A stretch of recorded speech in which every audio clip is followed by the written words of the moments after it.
Good to Hi, meet Jessica. you. How are you? I feel like Great to meet you. my cool factor is going up really significantly by being here with you today, for sure. I hope I don't disappoint you.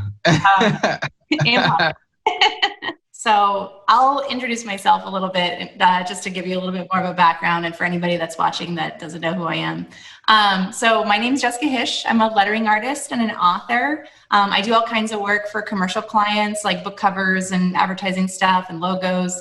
I draw by hand for my sketches, but then for my final art, I work in Adobe Illustrator. Recently, I've been doing children's books and being both the author and the illustrator. And I got into it, one, because I'm a mom. I have 3 little kids. Right before having kids, I was in therapy for 3 or 4 years, and I found it to be like super transformative, and just felt like a lot of the things that I was learning in therapy just like should have been things that I internalized earlier on in my life. And so I feel like that's sort of my ethos for my kids' book publishing, is like, what would my younger self need to hear? And what can I do to sort of get people off on the right foot earlier on in their lives? My name is Miguel. I'm a musician, amongst other things. I think primarily a musician and creator. I as well have been in therapy or have spent lots of time with a therapist, and I think that's what makes me most excited about this conversation, because I think we share that appreciation in our journey. So yeah, totally. I think like there's a lot of folks are afraid of therapy because they think like, I'm not that broken, I don't know if I need it, like when really like it's all just about learning tools of like how to manage yourself and your life forever. We're encouraged to see our doctors every year a couple times, and for the majority of our lives, at least my life, I realized I've never really had a checkup on my mental health. I never had a checkup on my emotional state or the way I process my emotions. And so. And I was going to ask you too, like, I know that you're really into meditation, but is your like creative work meditative for you? Or is it all like, are you really like hitting the wall when you're doing it? Or is it sort of a combination?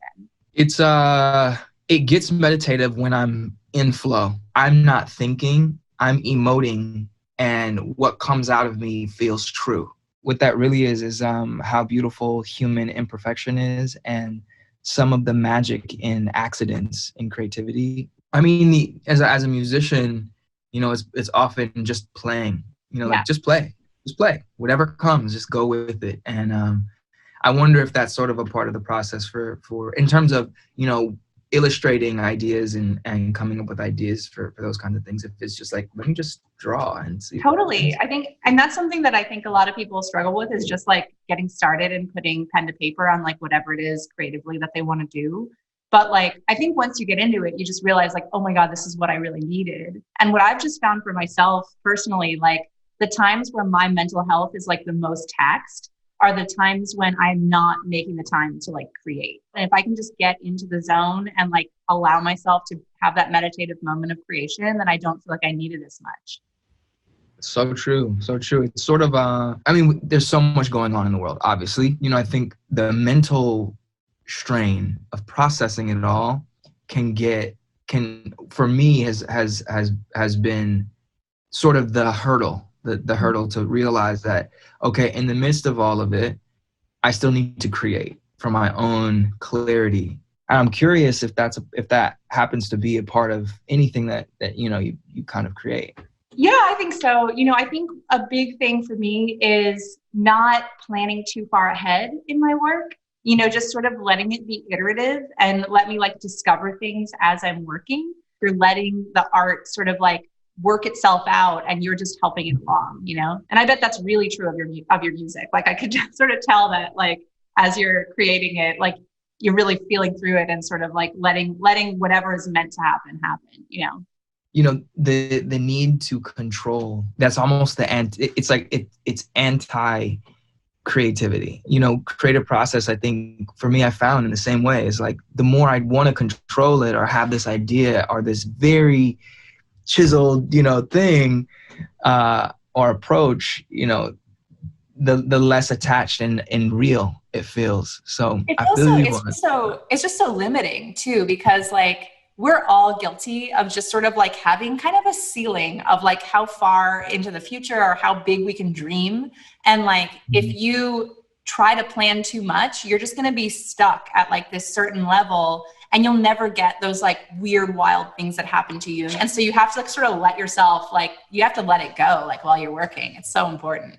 That's man, that's actually one of my favorite things Pharrell told me. What you just said was the gist of what he said. He was like, the moment I thought I knew exactly what to do, that's when I hit a wall. I knew too much. I thought I knew too much. And I guess what happens is then we close ourselves off to learn, you know? We become less, we already know, oh, I know, so I'm not gonna go that way. I'm not gonna try that thing. I'm not gonna, you know.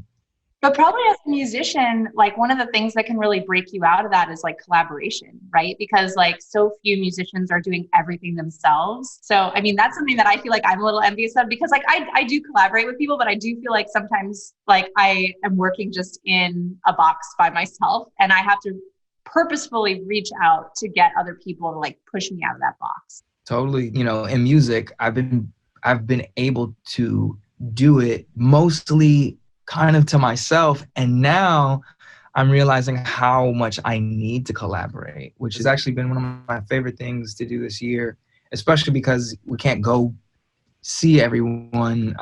The falling in love with that process, with the process of just creating, is probably one of the most important things in terms of when I step into this room. You know, it's like, hey, you get to do this every day. And that part, if nothing else, means that you're going to learn something today. You're going to strengthen something today. So yeah, I couldn't agree more. Yeah, I think too, like the like a gratitude practice is something that's really hard for people in general, especially right now.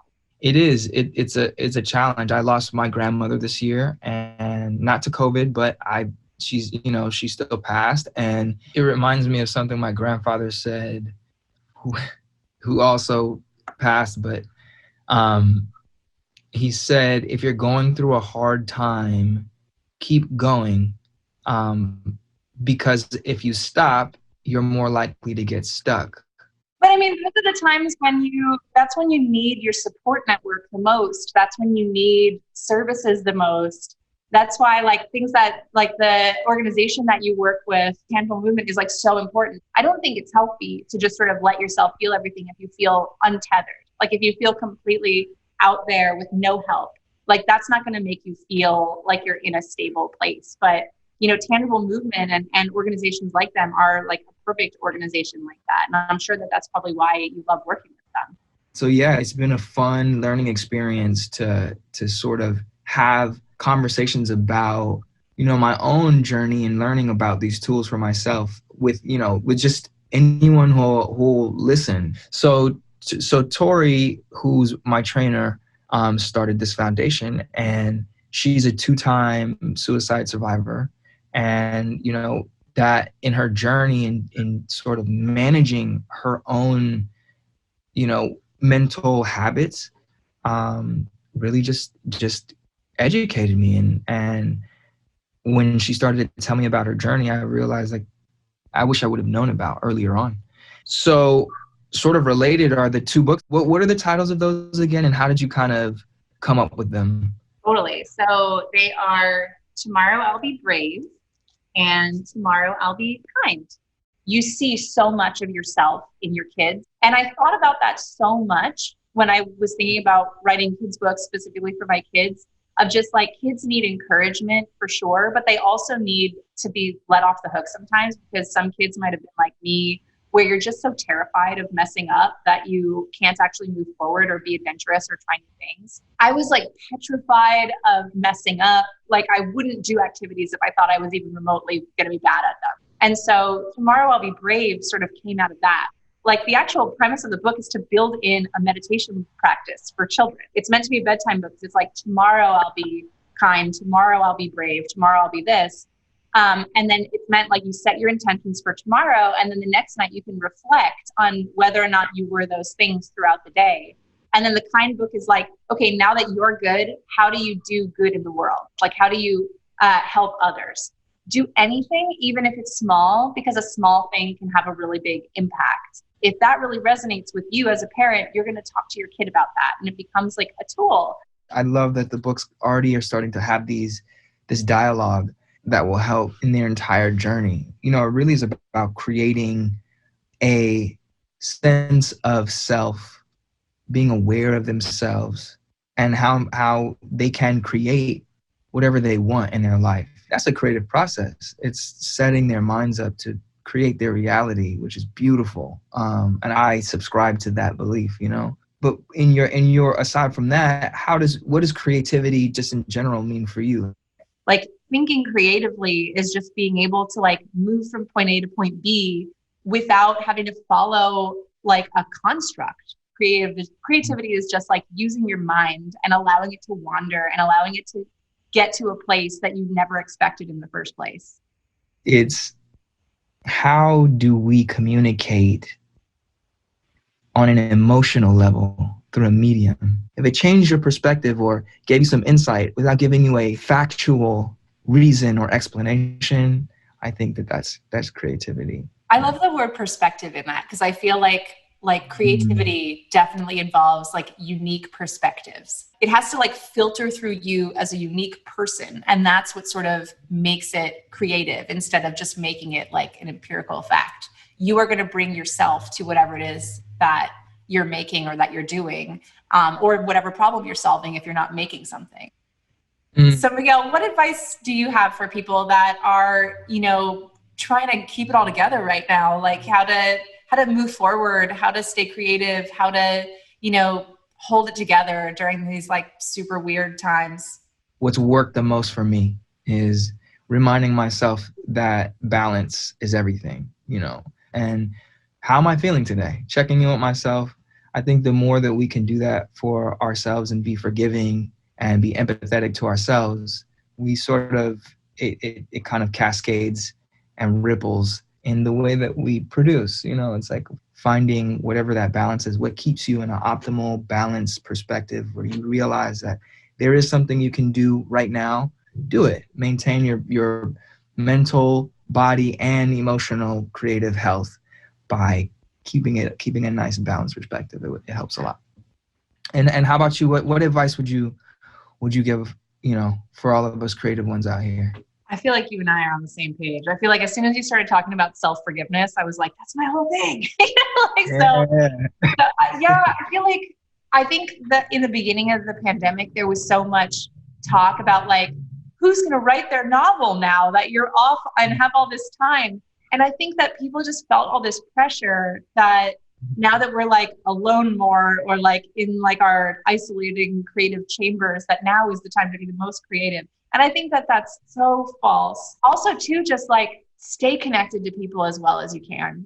You need to feel like human connection in order to not feel like the world is going to drop out underneath you, and just do whatever you can to still maintain relationships with people that matter to you through this, because that's going to be what really gets you through more than anything. Well, that's fair. I love that. Thank you so much. This has been so insightful, man. And yeah, this was a great conversation. This was really fun. Yeah. So thank you so much. And thanks Adobe for having us. It's been a pleasure. Awesome. Yeah, this was great. Thanks guys. Thanks Jessica.